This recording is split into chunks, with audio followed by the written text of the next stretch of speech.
अमित शाह बिहार आए, 2 रैलियां की और दोनों रैलियों को करने के बाद क्या फीडबैक आया वो हमने आपको बताया। वहीं महागठबंधन की भी रैली हुई, उस रैली से भी जुड़ी हुई जो बातें थी वो आप तक पहुंच गई हैं। इसके साथ साथ चिराग पासवान भी लगातार दौरा कर रहे हैं, सभाएं कर रहे हैं, उसका भी फीडबैक आपको मिल गया। लेकिन क्या इस फीडबैक से ये पता चलता है कि क्या सेटिंग हुई?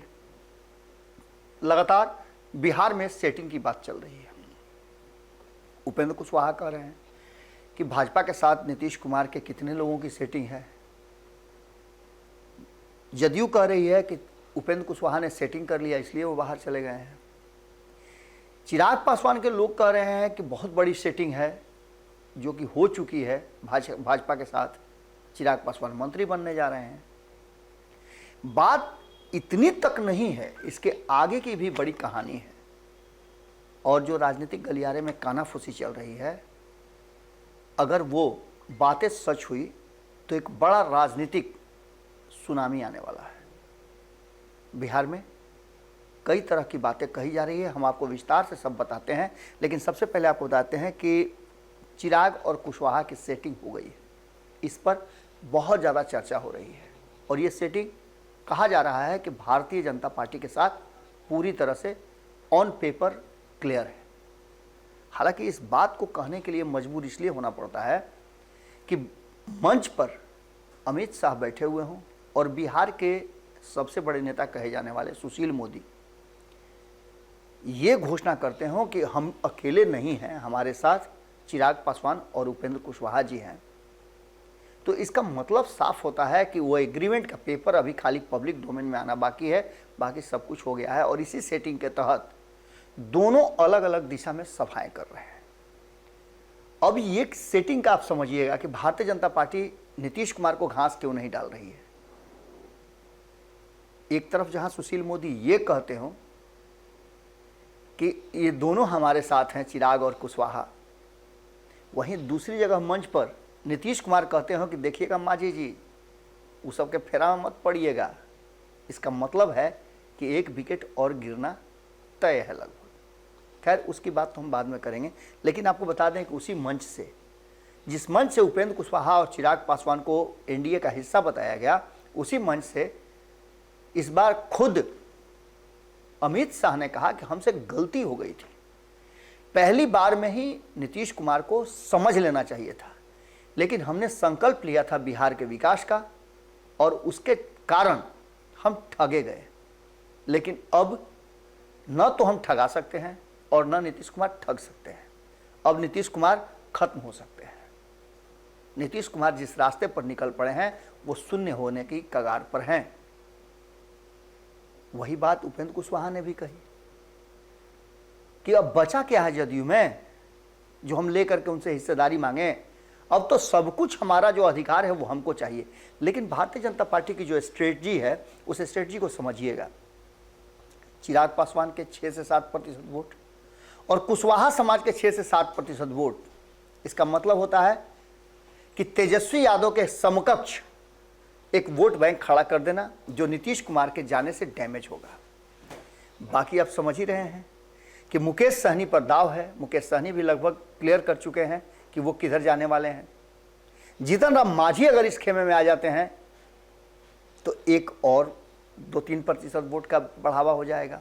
इसका सीधा मतलब है कि अगर एक साथ रहते भी हैं नीतीश और तेजस्वी तो भारतीय जनता पार्टी को चिंता नहीं होगी कि वोट कैसे आएगा।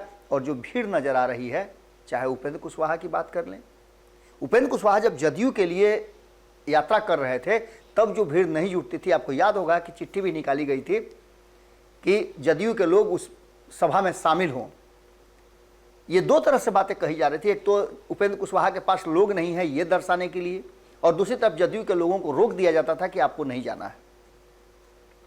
ये बातें बहुत पहले समझ गए थे उपेंद्र कुशवाहा और उनके इस समझ को ही लेकर के, उनके इस चिंता को लेकर के ही हमने आपको 1 साल पहले खबर बताया था कि उपेंद्र कुशवाहा के लिए कठिन है जदयू में सर्वाइव करना। आगे जब बात अब कर रहे हैं तो मांझी ने भी इशारा कर दिया है। मांझी ने एक तरफ जहां नीतीश कुमार ने मंच पर यह बात कही, उसके बाद चर्चाएं इस पर गंभीर हुई। भारत लाइव ने भी इस पर 2 डिबेट कराया और दोनों डिबेट में ये बातें स्पष्ट तरीके से नहीं कही गई। जीतन राम मांझी ने गया की रैली से बाहर निकलने के बाद ये कहा कि वो नीतीश कुमार के साथ हैं, चाहे नीतीश कुमार जिस तरह से रखें। लेकिन इसके पीछे बहुत सारा तर्क है।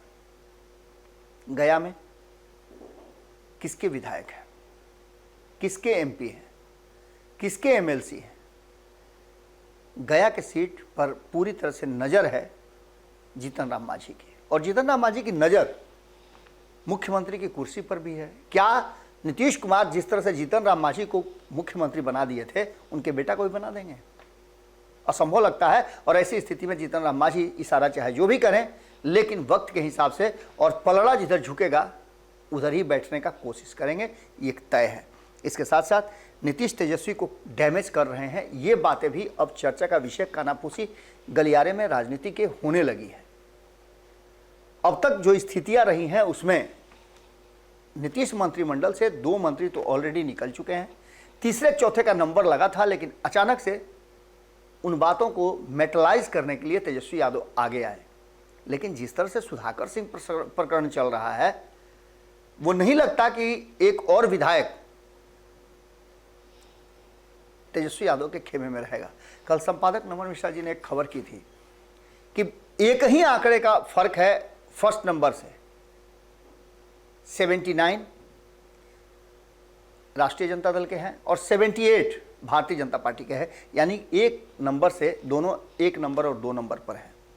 लेकिन जिस तरह से सुधाकर सिंह प्रकरण चल रहा है वो साफ दिखा रहा है कि नीतीश कुमार के साथ जाने से बहुत कुछ नुकसान हुआ है, और उस नुकसान में विधायकों का नुकसान भी हुआ है।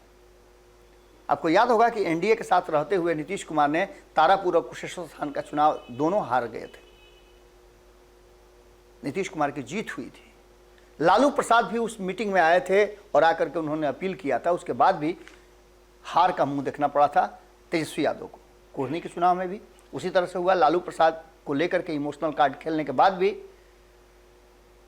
कुर्नी का चुनाव हार गए, जबकि ये सीट पहले थी राष्ट्रीय जनता दल की और गिफ्ट के रूप में उन्होंने नीतीश कुमार को दिया था। एक सीट का और डैमेज हो गया था। लगातार जब से 8 महीने से नीतीश कुमार तेजस्वी यादव की दोस्ती हुई है, कई तरह की जो संभावनाएं हैं वो पनप रही हैं, और धीरे धीरे कहा जा रहा है कि उनके वोटर भी छिटक के दूसरी खेमे में जा रहे हैं।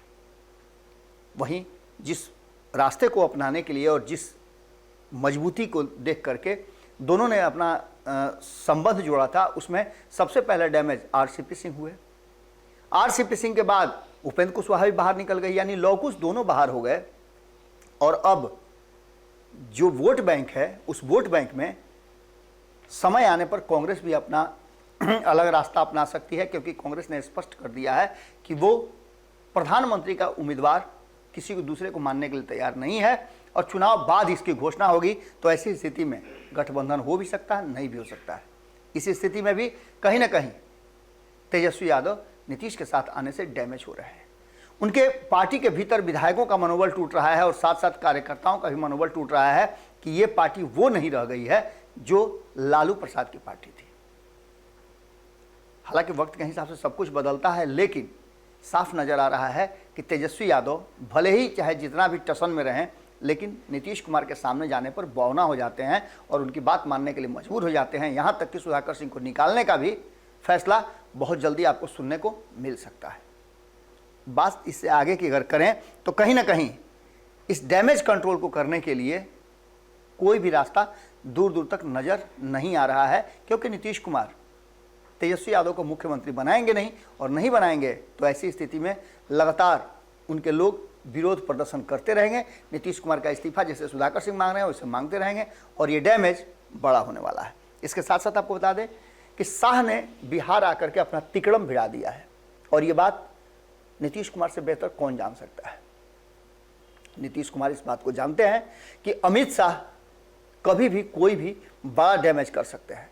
लगातार चर्चा आपने सुना होगा कि बिहार में राष्ट्रपति शासन लग सकता है।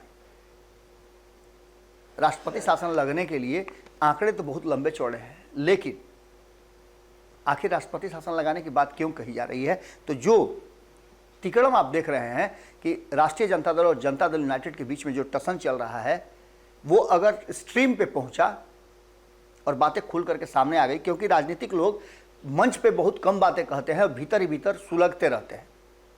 और जब एक बार ज्वालामुखी फूटता है तो बहुत कुछ हो जाता है। नीतीश कुमार ने भी आस्था रात के 12 बजे तक जताई एनडीए में, भारतीय जनता पार्टी के साथ रहेंगे, और सुबह उठते हैं, राज्यपाल को जाकर के इस्तीफा देते हैं और सरकार बदल जाती है। तिकड़म अमित शाह ने कहीं ना कहीं भिड़ा दिया है, और बिहार में जो अब तक सुखाड़ पड़ा हुआ था नेताओं का, उन नेताओं की फहरिस्त लंबी होती जा रही है। देखना दिलचस्प होगा कि कानाफूसी जो बातें हो रही हैं, कानो कान जो हम तक पहुंच रही हैं, उन बातों में कितना दम है और कितना प्रभावी होती हैं। हमारी पूरी नज़र हर छोटी बड़ी घटनाओं पर रहती है, और साथ साथ राजनीतिक गलियारे में जो कान में बात कही जाती है वहां तक भी हमारी पहुंच हो जाती है। यही कारण है कि हम सबसे पहले एडवांस में खबरें आपको बताते हैं जो आने वाले समय में स्थापित हो जाती है। जुड़े रहिएगा भारत लाइव के साथ। बिहार में कई राजनीतिक परिवर्तन होने हैं, इंतजार कीजिए, आप उसके गवाह भी होंगे, और आपको ही बिहार बदलने के लिए कड़ा फैसला लेना है। जाति संप्रदाय सबसे अलग हट करके एक अच्छे और सच्चे नेता को चुनना है, जिससे कि बिहार बदल सके। बहुत बहुत धन्यवाद, नमस्कार।